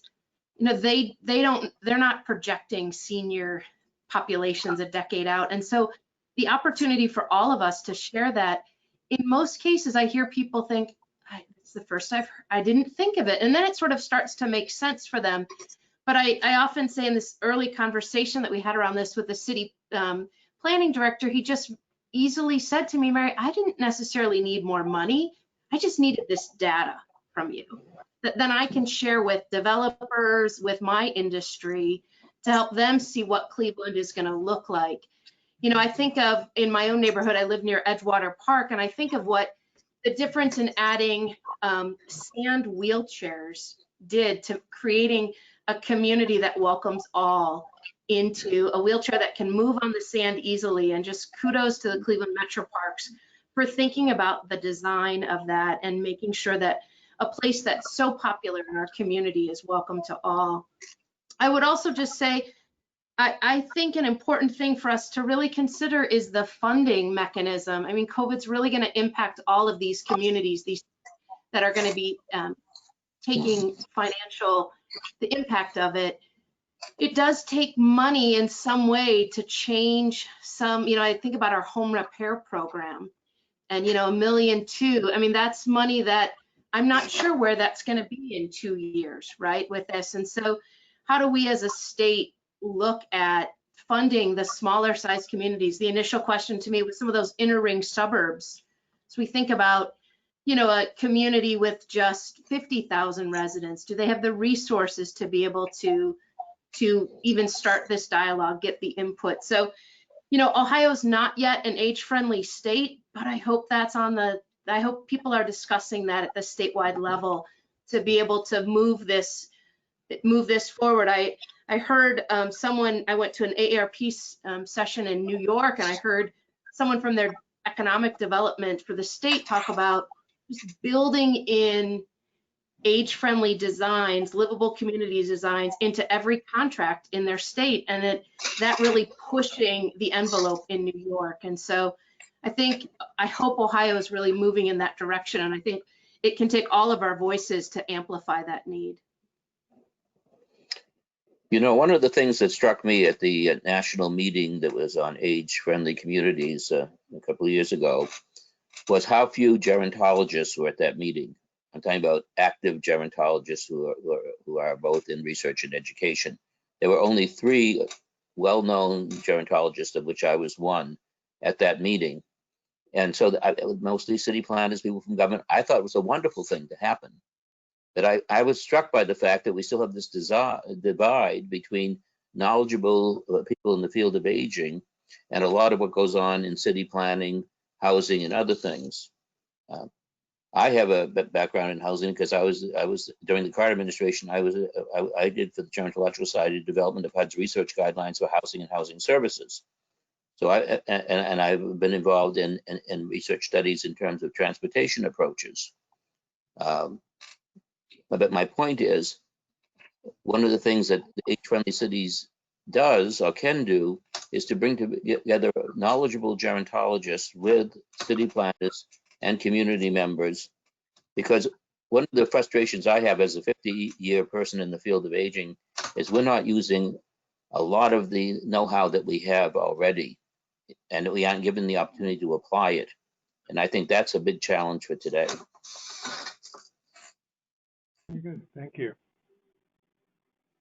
I would just comment to that in talking to people about priorities on aging, is that very often these are conversations they're having in a lot of different places, and they're often not just an amenity that's of interest to older adults. When you talk about public safety or walkability or access to a grocery store, those are things that all of us are interested in, those kind of amenities in a space. We do tend, I think, sometimes to have we have a very narrow perspective or a very narrow picture of who we're talking about when we're talking about older adults. And so I think this is a good opportunity to emphasize the community part of the conversation, not just the age-friendly part, but the community part of it. That it's everybody's community. And I think another aspect of that is, we have an area agency on aging network, which affects most of our cities in this country. And they've been in existence since 1974, and they have been involved in a very careful planning process as part of their mandate. And they have certainly done a wonderful job in setting us up for many aging services to the people in greatest need.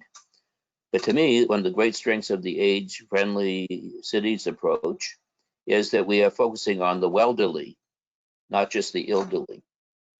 And so I think how to create a community that provides a rich environment for active older people is something that we need to keep in mind. We certainly want to help everyone who is in need, but at the same time, we also want to create the opportunity for personal growth, no matter how old you are. Thank you. The welderly and the elderly. I had to write that one down. Me too. Thank you. If I could just follow up to Harvey's, Orion, for a moment about something that surprised me in the Age-Friendly Cleveland plan that really gets to this point is older adults shared with us in the assessment phase that they wanted to know more about cycling. Now, that was not on my radar at all, and so that's the strength of the plan, of getting input from people. But there were two areas. They wanted to learn how to share the roads safely with all of the cyclists out there as the city adds miles and miles of bike roads. So that didn't surprise me so much, right? Because I have those same concerns myself. Like, am I allowed to turn in this lane? What does a green lane mean?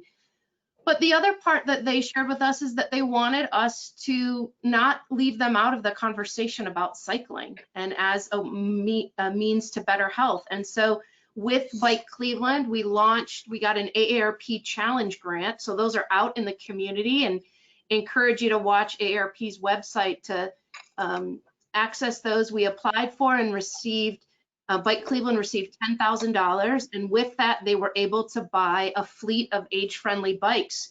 We called the program Silver Spokes, and it's the picture behind me on the wall. It reminds me each day of the joy of cycling. And on this senior's face, this was at Gunning Recreation Center, we took these bicycles, you know, e-cycles and recumbent and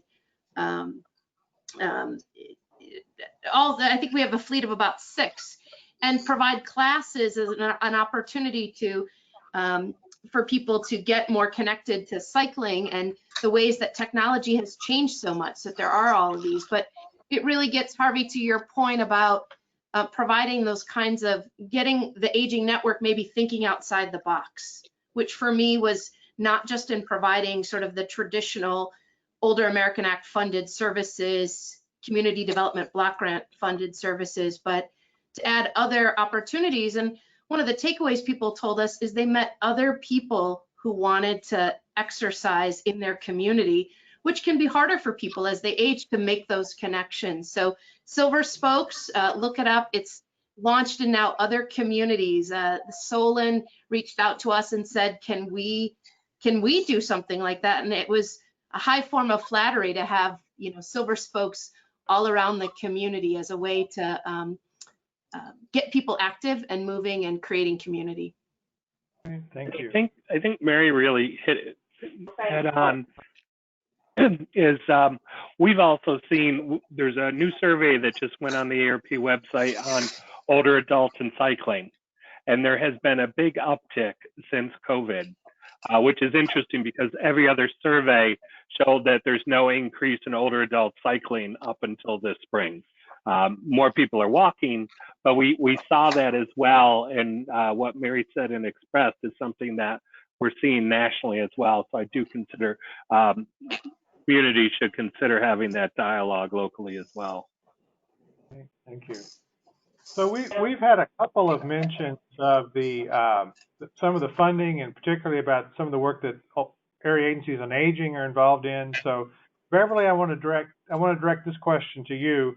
In thinking about how does the Older Americans Act, both the act and the funding associated with the Older Americans Act, how can those be used to help with age-friendly initiatives on a national level? Well, before I get to your point, Orion, I just wanted to address to Mary when she talked about the cycling, that dispels that stigma of social isolation, because now we're focused on something, and I'm working with someone else, and I have friends, and it's doing a lot of great mental health for me. So that's a good point, Mary. I just wanted to touch on that. Okay, I'm sorry, Orion. No, Now, that's great. I'm sorry. So, you know, when you look at the goals, well, let's go back maybe when you look at Title III of the Older Americans Act and the goals of Title III. The one goal, it talks about maintain maximum independence and dignity in a home environment, with supportive services. The removal of individual and social barriers to economic and personal independence, and to provide a continuum of care. And those are goals I feel that the initiative that they're involved in, or they're talking about, or they're implementing, and those are the goals that are set forth, like I said, in Title III of the Older Americans Act. So I think that is one way that actually addresses that particular issue. But funding is first and foremost, and we still have to keep advocating, even though it's signed into law, the 5-year extension on the Older Americans Act. We still have to keep fighting or advocating for funding, because funding is still not where it should be, and that funding has to dribble down to the state and to our local official and agencies. So it's still all about funding. Thank you.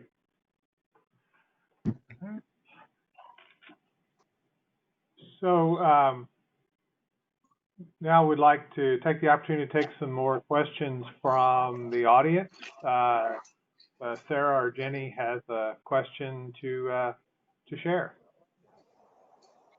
This is a question for Mary. How do you get CPP to respond when there's an issue?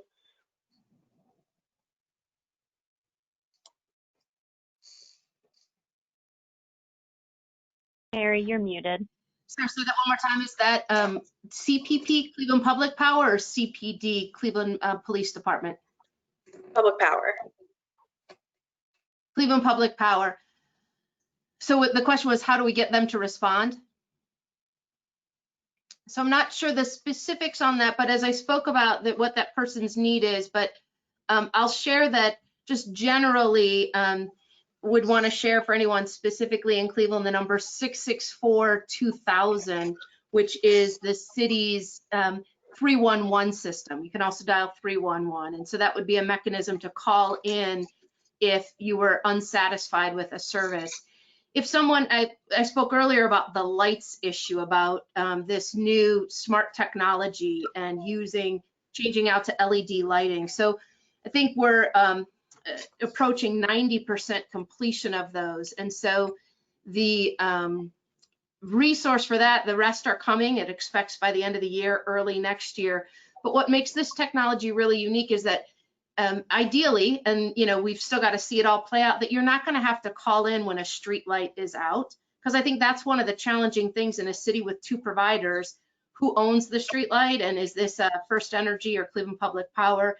And so the system will be able to report to Cleveland Public Power that a light is out. And I shared with the Director of Utilities recently that one of my neighbors who's in her early 80s, after our street lights got replaced, I knew it was happening, but she didn't.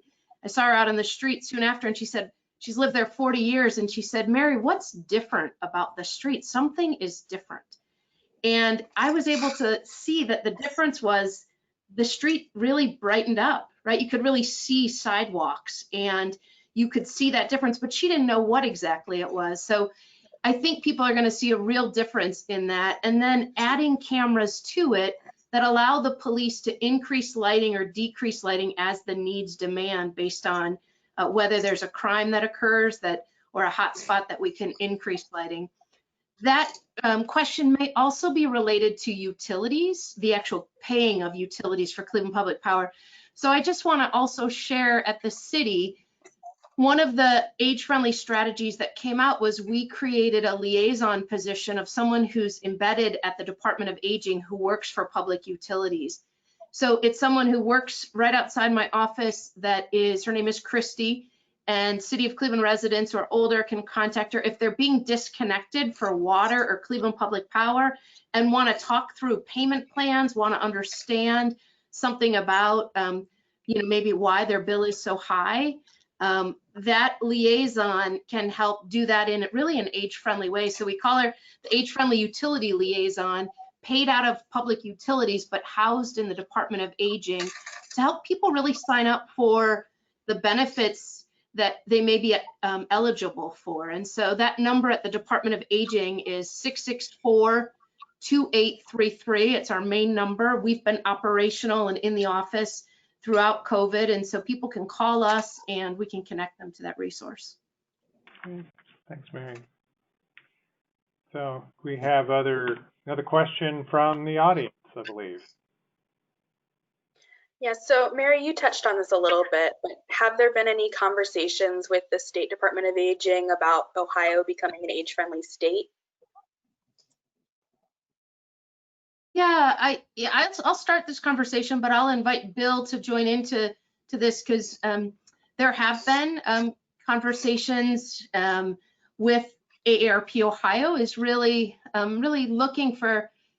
They've been such a leader in this movement in convening us, and so I think they've been an important voice at the state level for that conversation. I think COVID has really both drawn attention to the needs of older adults, but it's also maybe, of course, it's changed priorities at the state level for other things. So I'll be interested to that, and if Bill is on, I'd like to toss that one to him as well. Sure, thanks, Mary.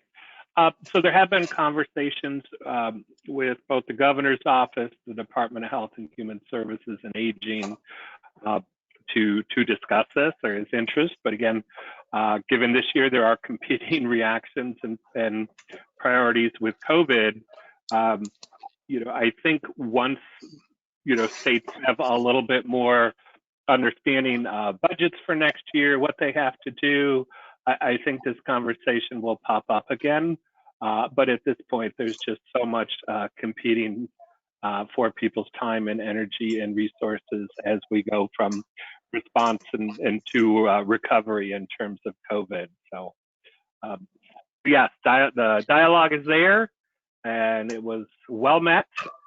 Now it's just a matter of timing.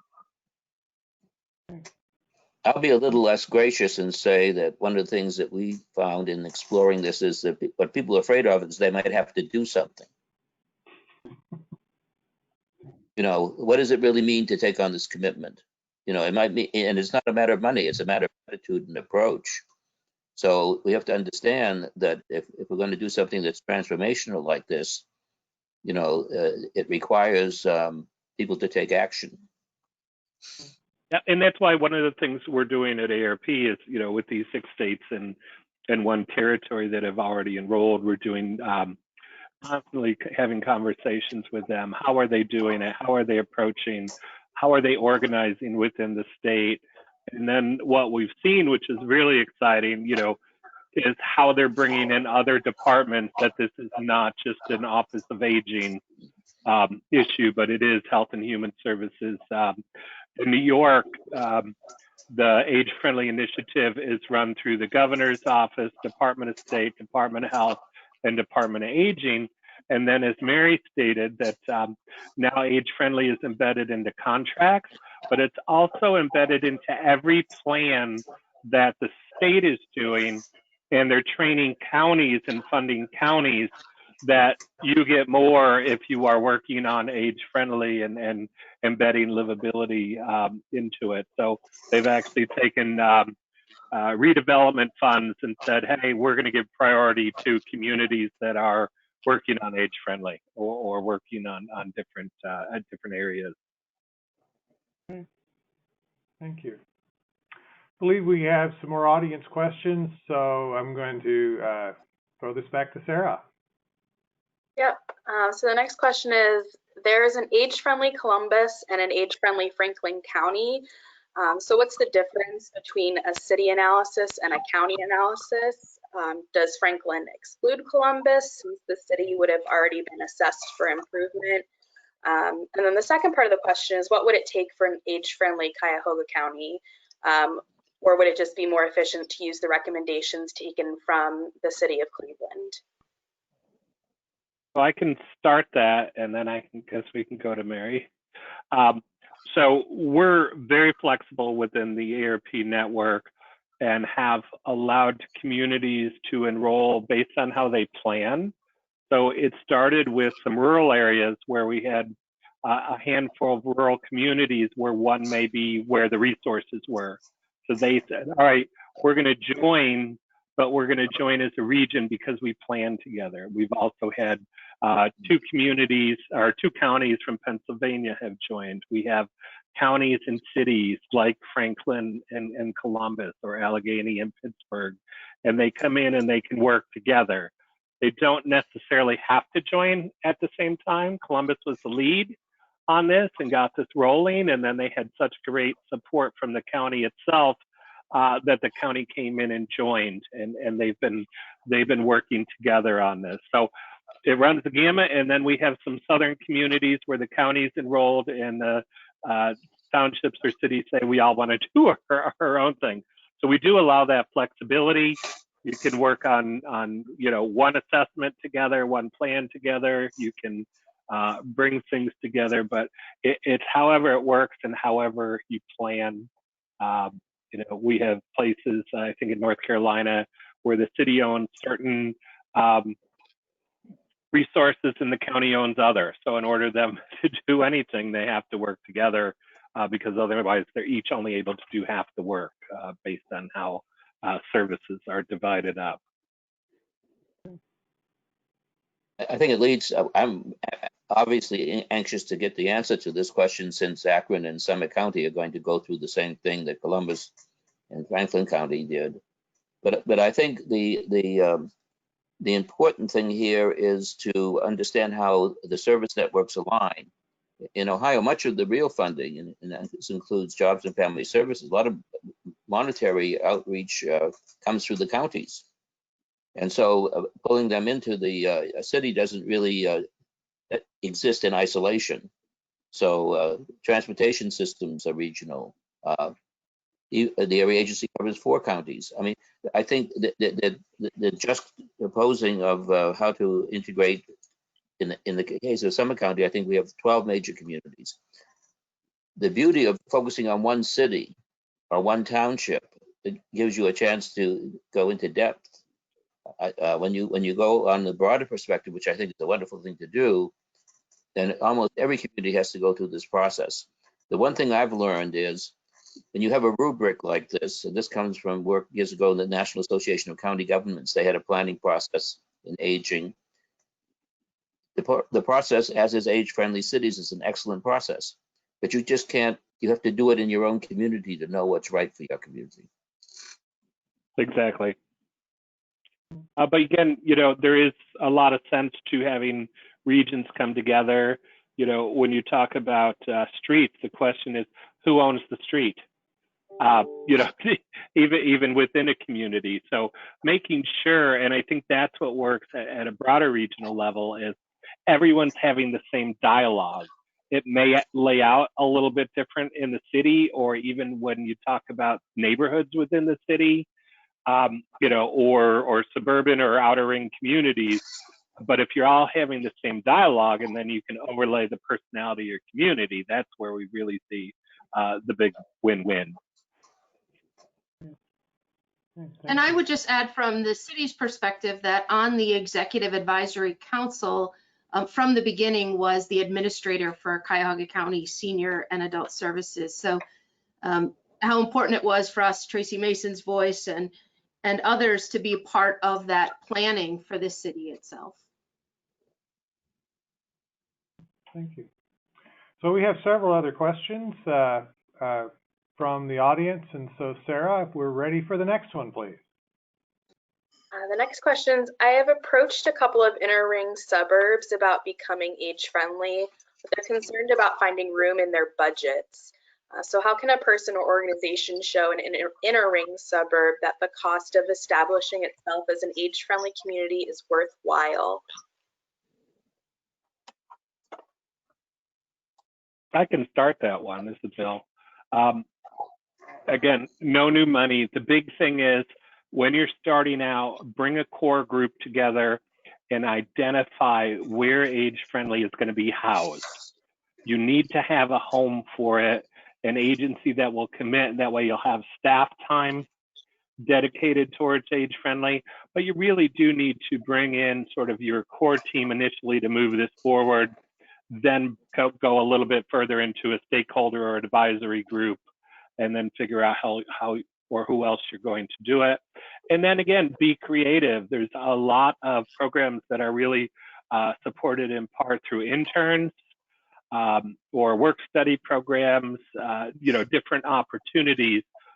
But it doesn't have to go in and people to be afraid that this is going to cost them a lot of money. They just need to someone has to commit to the staff time. And there always is this fear this is going to create these unfunded mandates that we have to do this, this, and this. And we don't say that. It's really about doing that listening, find out what residents in your community want and need, and then what you can do. I mean, there are things in there that just, given this environment or budgets, may not be a possibility. They may be more of a longer range, longer term piece, or broader issues like affordability and housing are things that folks will start with a stakeholders group. So. Yeah. Ori, when you mentioned interns, a good way to kind of start that process to ask anthropologists if they have anyone or maybe someone in a particular class that might be into city planning or whatever, and see if they would be willing to work on that project, as an internship. We've actually done that already from the beginning. The Bliss Institute provided a graduate student in political science who helped us with it. We also, right now, a student who's been extremely helpful from the Consortium of Public Health that involves Cleveland State and NeoMed has worked with us in our data analysis and has helped us. So students have a wonderful role. Thank you. And I'll just add from the city of Cleveland, the age-friendly lead at the Department of Aging was funded for about a year and a half by grant dollars. So really looking at that to see if that was possible. And then we didn't know what would happen after that, right? But we knew we needed some additional support. That was also with the Center for Community Solutions, our partnership with them. But then when the opportunity provided itself in the city budget, we were able to make the age-friendly lead be a general fund position, which for me, perhaps it's the size of the city or just the scope of the strategies, that adds some sustainability. That person's going to be around. It's not grant funded. It's not a time limited intern. And so it's going to continue to carry this forward. And so that worked for our model, but we didn't start that way. I think, we didn't start with the idea of creating an age-friendly home investment plan, but the data that was created out of the plan that became a public document, really, I think, helped motivate many community leaders to say it's clear that Cleveland needed more home repair programs to be able to meet the need. And so I often credit the paper document as the piece people turn to say, you know what, we need to allocate more funds to this. We may not have previously, but if we want to keep Clevelanders in Cleveland and aging in Cleveland and not moving to other communities, we need to be able to provide more resources. And I just want to add one more thing. Initially, some of the communities that started this out were trying to figure out how do you take something like age-friendly, which 8 years ago no one knew about or heard about, and have a dialogue about it. And communities, it's interesting, I was talking to one mayor who said, initially this was sold to me as age-friendly could help us achieve our comprehensive plan. And they were very excited about to bring in other resources to do that. And then she said, several years later, when we were doing our comprehensive plan again, we framed it around age-friendly. So it came in as sort of something to support them, and then they saw the power of this. So again, it could also really help achieve a lot of what the community wants to achieve already. Yeah, Beverly reminds me that I should mention this. There is an age-friendly university movement across the country. University of Akron has been a member now for a number of years in terms of what universities are doing to be age-friendly, which means outreach into the community. So there's a parallel between this age-friendly university movement and age-friendly communities. And if you're aware of that, I just want to mention it. So I think we have time for one or two more questions. So Sarah, do you want to one up for us? The next one, I would be interested in the perspective of the panelists on their experience with priority setting, given the information collected through the assessment process. I didn't hear the full question, Sarah. Sure, I'll say it again. I would be interested in the perspective of the panelists on their experience with priority setting, given all the information collected through the assessment process.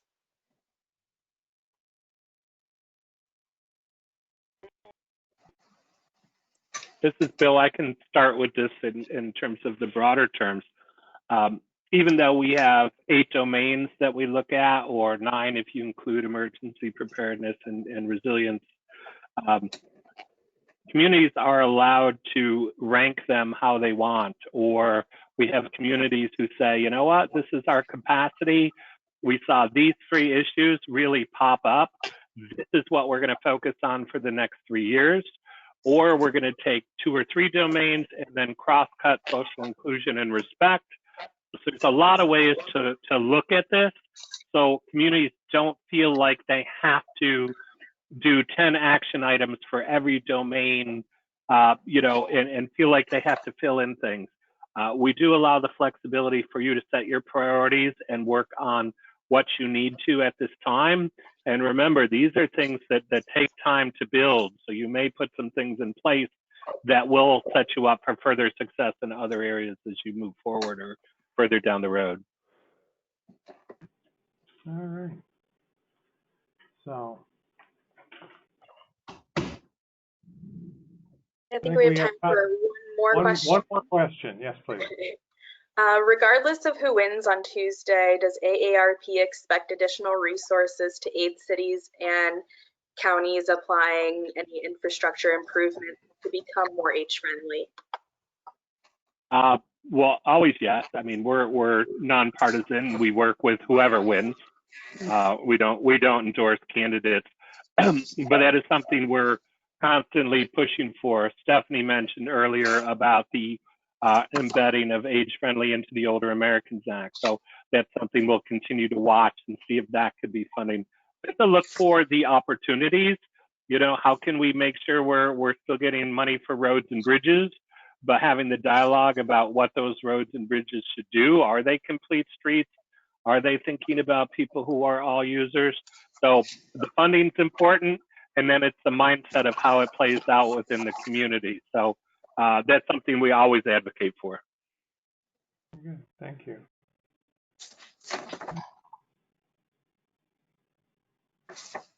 So thank everyone for your participation in the conversation today, all the audience members that provided questions, and for our panelists, and for our reactor panel, and to Bill and Mary for being our lecturers today for the Katz Policy Lecture.